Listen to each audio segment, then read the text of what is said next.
Permission to be Powerful is a reader-supported publication. To receive new posts and support my work, consider becoming a free or paid subscriber. Dear Permission to be Powerful reader, the more I understand people, the more stunned I am. We like to think we know how human beings work.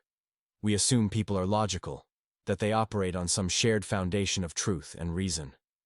But what if we were wrong? What if our machinery operated differently from the way we think? That brings me to gaslighting, one of the most insidious human inventions. Gaslighters don't live in the real world. They distort truth, bend reality, and rewrite history in real time. They manipulate, omit, and twist details to fit their own version of events. And the worst part? They don't respect your truth. Your version of reality deserves respect. That's the short answer to dealing with a gaslighter. Do not engage. Now, let's go deeper. Not everyone lives in a world where facts are irrefutable. Some people live in stories. Stories they invent, reinforce, and force onto others. They curate narratives, omitting inconvenient details, spinning reality until it suits their agenda. I despise this topic. It makes my brain feel like Swiss cheese. Too many years of being gaslit left me questioning myself at every turn. She was unbeatable. She fooled trained professionals, a judge, family, strangers. There's a reason I avoid talking about this. I don't want my credibility called into question. I don't want to be seen as the villain. I am entitled to my truth, especially after having it erased for so long. I hold on to it fiercely.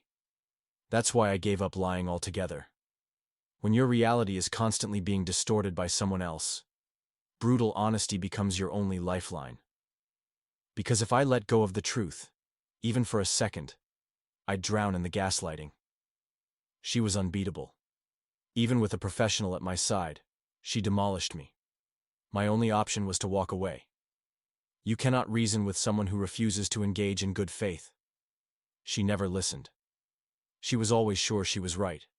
And she believed her own bullshit. Her mother was the same way, constantly feeding her untreated anxiety with wild, unverified stories. One time, we were thinking about visiting a small island just off the coast. You would need a little boat, just a little bit too far off the beaten path for my mother-in-law. She discouraged us from going, because Rastas with machine guns were there. Only in retrospect did I piece together what was happening. People always tell you who they are, even when they're hiding it. If you listen closely, they'll let it slip. I remember one day, clear as crystal. She looked me in the eye and said, "No matter what, I never back down. It doesn't matter what they say. Always double down." I sat there, stunned. That level of deliberate deception, that sheer refusal to ever admit fault, was something I couldn't even begin to process. Most people are just kids in adult bodies. You think you're dealing with a rational, reasonable, sane person? You're wrong. Some people stopped maturing at age 2. The opposite of truth. Some people don't care about truth. They care about winning. They care about control. Who gets to tell the story? Who gets to be believed? They don't just twist reality. Sometimes, they'll tell the exact opposite of the truth. That's what makes gaslighting so effective. It's disorienting. It scrambles your brain. It short-circuits your ability to defend yourself. When someone tells you something so blatantly false, so backwards, your mind struggles to process it. It's called a double bind. Your brain can't think in 2 opposing directions at once. It makes you feel crazy. It makes you question yourself. And that's exactly what they want. Maybe it was your fault. Maybe you do have it all wrong.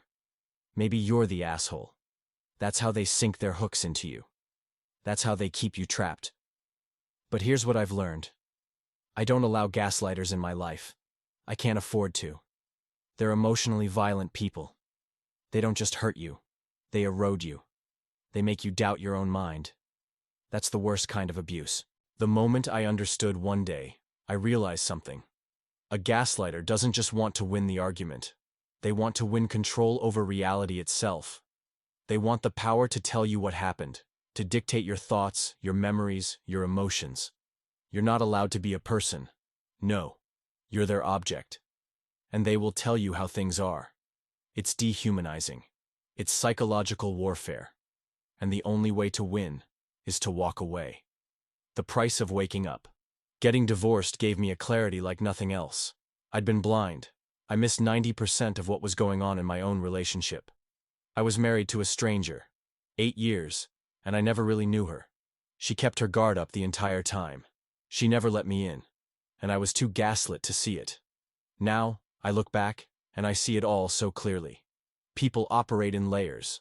The public persona, the friend persona, the work persona, the spouse persona. And then, buried underneath all of it, hidden from sight, lies the real person. Most people will never see that version. But if you're married to someone, shouldn't they? Shouldn't there be trust?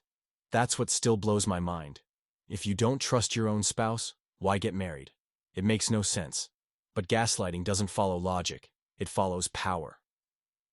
The truth is a deal breaker.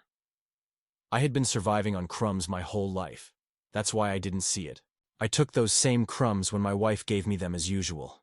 As love. As how things were supposed to be. It took me years to understand how deeply distorted her reality was. And even longer to realize how much that distortion had infected my own mind. But here's what I know now. I am the exact opposite of a gaslighter. I don't manipulate. I don't distort. I don't rewrite history. I tell the truth. Even when it's inconvenient. Even when it makes me look bad. Even when I don't want to. Because the moment you start lying, to yourself, to others, you lose your grip on reality. And I will never go through that again. My aunt pointed it out once. You're a straight shooter. That's rare. I hadn't even thought about it that way. But she's right.